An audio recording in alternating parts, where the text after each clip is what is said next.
Hello मेरे प्यारे बच्चों, स्वागत है आप सभी का एसपी स्टडी क्लासेस के एक और बेहतर वीडियो पर। तो कैसे हो आप सब? आई होप आप सभी लोग स्वस्थ और मस्त होंगे और आपकी स्टडी शानदार चल रही होगी। तो बच्चों, आज के इस लेक्चर के अंदर हम लोग डिस्कस करने वाले हैं क्लास 12th फिजिक्स के 10 सबसे ज़्यादा इंपॉर्टेंट टॉपिक। अगर बच्चों आपको बोर्ड एग्जाम 2025 देना है तो ये सभी टॉपिक आपको पढ़ना पड़ेगा और आपके बोर्ड में यहाँ से क्वेश्चन आएंगे। ये सारे टॉपिक आपके अति लघुत्तरी और लघुत्तरी में होने वाले हैं, तो एक एक टॉपिक को अच्छे से समझ लेना। जैसे बच्चों, पहला हमारा क्वेश्चन है जो बोर्ड एग्जाम में आपसे पूछा जाएगा, किरचॉफ का नियम क्या है, यानी कि किरचॉफ के नियम क्या है, इसके बारे में आपको बताना। देखो, किरचॉफ के दो नियम थे, आपको पता होगा। एक था पहला नियम जिसे हम संधि का नियम कहते थे, दूसरा हमारा नियम था जिसे हम बंद पास का नियम कहते हैं। संधि का नियम ये कहता है किसी भी परिपथ में मिलने वाली समस्त जो धाराएं होता है उनका बीजीय योग शून्य होता है। समझो, इसकी परिभाषा से समझो। किरचॉफ का प्रथम नियम, किसी परिपथ की किसी संधि पर, कोई भी परिपथ है उसकी संधि पर मिलने वाली धाराओं का बीजीय योग क्या होता है? शून्य होता है, अर्थात इसे हम संधि का नियम कहते हैं। यानी कि I = क्या होता है? 0 होता है। यानी कि कोई भी परिपथ है उसके किसी भी संधि पर मिलने वाली धाराओं का बीजीय योग जो होगा वो बच्चों क्या होता है? शून्य होता है। याद रख लेना आपको, ठीक है। अगला देखो, दूसरा नियम जो था जिसे हम कहते हैं बंद पास का नियम। और जो बंद पास का नियम है इसे समझो, इसकी परिभाषा क्या कहती है। देखो, संधि का नियम है, इसकी परिभाषा थोड़ी इजी है। इसकी परिभाषा में आपको हो सकता है डाउट हो सकता है, लेकिन आप एक बार पढ़ेंगे और अच्छे से समझेंगे तो हर एक चीज़ को समझ जाएंगे। देखो, इसकी परिभाषा क्या कहती है, एक बार इसको ध्यान से समझ लीजिए। देखो, कह रहा है कि किसी परिपथ के किसी बंद पास में, कोई भी परिपथ है उस बंद पास में, कोई भी जो हमारे पास परिपथ था उस परिपथ के बंद पास में लगे हुए प्रतिरोध तथा उनमें प्रवाहित धाराओं के गुणनफल का बीजीय योग। देखो, हमारा कोई परिपथ था, उस बंद परिपथ में, किसी भी बंद परिपथ में लगे हुए प्रतिरोध, जिनको R से डिनोट करते हैं, जो भी हमारे प्रतिरोध लगे तथा उनमें प्रवाहित धाराएं, जो उनमें धारा प्रवाहित हो रही है, उनके गुणनफल का बीजीय योग उसी परिपथ में, उसी पास में लगे विद्युत वाहक बलों के बीजीय योग के बराबर होता है। उसमें क्या था? समस्त धाराओं का बीजीय योग क्या था? शून्य था। यहाँ पर क्या है? कोई भी परिपथ है उसके बंद पास में लगे हुए प्रतिरोध, और जो बंद पास है उसमें जो भी प्रतिरोध लगे तथा उनमें प्रवाहित धाराएं, जो भी उसमें धारा प्रवाहित हो रही है, उनके गुणनफल का जो बीजीय योग होगा उस पास में लगे विद्युत वाहक बल के योग के बराबर होता है। चीज़ याद रखना, किसके बराबर होता है? विद्युत वाहक बल के बराबर होता है। यानी कि धारा I और प्रतिरोध जो है बराबर किसके होगा? विद्युत वाहक बल E के बराबर होता है, ठीक है। अगला हमारा क्वेश्चन है, अगला हमारा टॉपिक है जो है चालक क्या होते हैं। चालक के बारे में आपसे पूछा गया। तो वे पदार्थ जिनमें वैद्युत क्षेत्र लगाने पर आवेश आसानी से प्रवाह हो जाता है चालक कहलाते हैं। या हम कह सकते हैं ऐसे वे पदार्थ जिनमें विद्युत धारा प्रवाहित हो जाती है उन्हें हम चालक कहते हैं। इजिली आप ये भी परिभाषा लिख सकते हैं। ये कभी कभी अति लघुत्तरी में आपसे बोर्ड एग्जाम में पूछ ली जाती है, ठीक है बच्चों।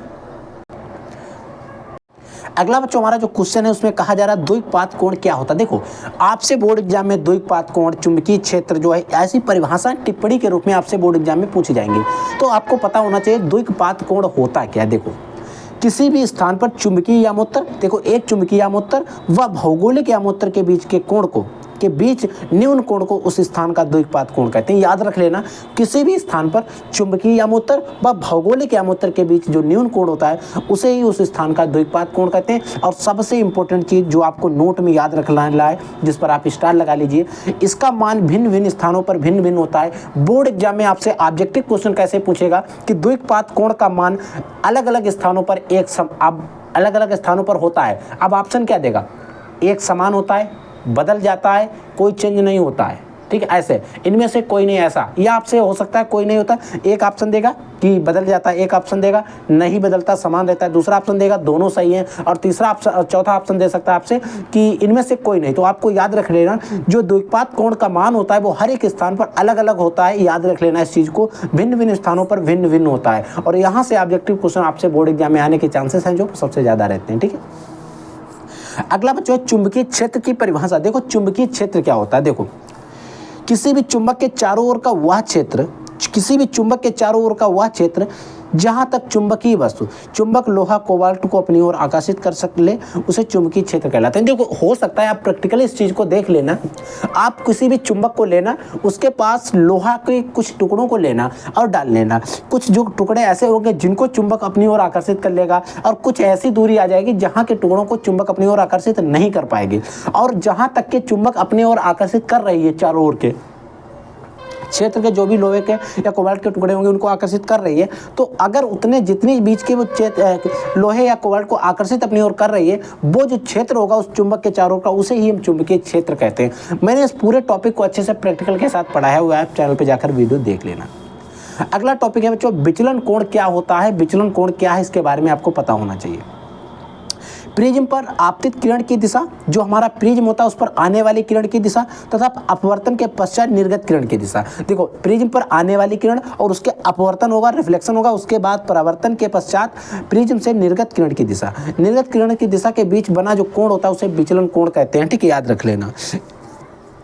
प्रिज्म पर आपतित किरण की दिशा तथा अपवर्तन के पश्चात प्रिज्म से निर्गत किरण होती है उसकी दिशा के बीच में जो कोण बनेगा उसे ही हम विचलन कोण कहते हैं, याद रख लेना।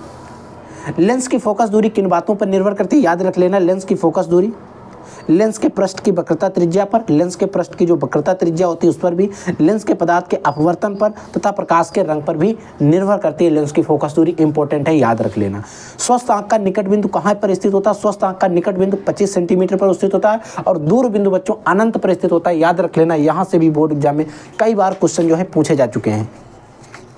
अगला क्वेश्चन देखो, आंख की समंजन क्षमता पर टिप्पणी कीजिए, ऐसा बोर्ड एग्जाम में आपसे पूछा जाएगा। तो आंख की समंजन क्षमता क्या होती है? देखो, आवश्यकता अनुसार नेत्र द्वारा नेत्र लेंस की फोकस दूरी को, हमारी जितनी आवश्यकता है उस आवश्यकता के अनुसार नेत्र लेंस की फोकस दूरी को कम या ज्यादा करने की क्षमता को आंख की समंजन क्षमता कहते हैं। यानी कि हमारी जो क्षमता होती है, कभी कभी हम दूर की वस्तु देखते हैं, कभी कभी हम पास की वस्तु देखते हैं, तो वो जो क्षमता होती है उसे ही हम आंख की समंजन क्षमता कहते हैं। यानी कि कभी हमें एकदम पास की वस्तु देखना रहता है, कभी हमें दूर की वस्तु देखना रहता है, तो उसमें हम फोकस दूरी को कम या ज्यादा कर रहे हैं, तो इस प्रकार की जो क्षमता होती है हमारे नेत्र के अंदर उसे हम समंजन क्षमता कहते हैं। ठीक है, अगला बच्चों नवा हमारा टॉपिक है समस्थानिक क्या है। देखो, ये इंपॉर्टेंट टॉपिक है, बोर्ड एग्जाम में पूछा जाता है।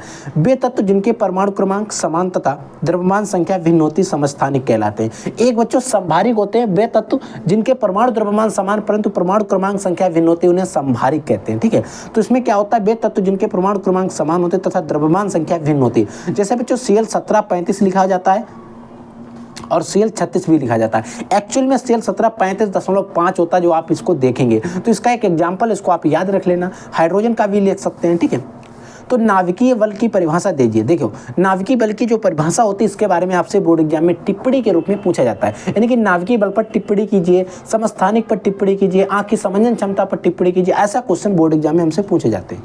नाभिक के भीतर लगने वाला वह बल, जो हमारा नाभिक होता है उसके भीतर लगने वाला हुआ बल जो प्रोटॉनों तथा न्यूट्रॉनों को परस्पर बांधे रखता है, उसे नाभिकीय बल कहते हैं। यानी कि नाभिक के भीतर लगने वाला वह बल जो प्रोटॉनों और न्यूट्रॉनों को परस्पर बांधे रखता है, एक में बांधे रखता है, उसे ही बच्चों हम क्या कहते हैं, नाभिकीय बल कहते हैं। याद रख लेना, इंपॉर्टेंट टॉपिक है। तो बच्चों मैंने आपको 10 टॉपिक जो इंपॉर्टेंट थे वो मैंने बता दिए। एक छोटा सा वीडियो था, इसको आप अच्छे से रिविजन कर लेना, क्योंकि यहाँ से बोर्ड एग्जाम में आपको क्वेश्चन भी देखने को मिलेंगे, और जब आप प्रीवियस ईयर क्वेश्चन पेपर या फिर मॉडल पेपर सॉल्व कर रहे होगे तो वहाँ पर भी इसके क्वेश्चन आपको देखने को मिलेंगे। तो इसीलिए हर एक टॉपिक को, हर एक क्वेश्चन को पढ़ते रहिए। मैं आप लोगों के लिए बहुत ही जल्दी एक इंपॉर्टेंट वन शॉट लाने वाला हूं, जिसमें 1 से 1.5 घंटे के अंदर मैं बहुत सारे टॉपिक कवर अप करने वाले हैं जो फिजिक्स के आपके लिए सबसे ज़्यादा इंपॉर्टेंट है। ठीक है बच्चों, तो आप लोग पढ़ते रहिए, आगे बढ़ते रहिए। अगर आपके मन में कोई भी डाउट, कोई भी क्वेश्चन रहता है किसी भी प्रकार का, तो आप वीडियो के कमेंट सेक्शन में कमेंट करके पूछ लीजिएगा। ठीक है बच्चों, तो आप लोग पढ़ते रहिए। I will take next class. तब तक के लिए जय हिंद, वंदे मातरम।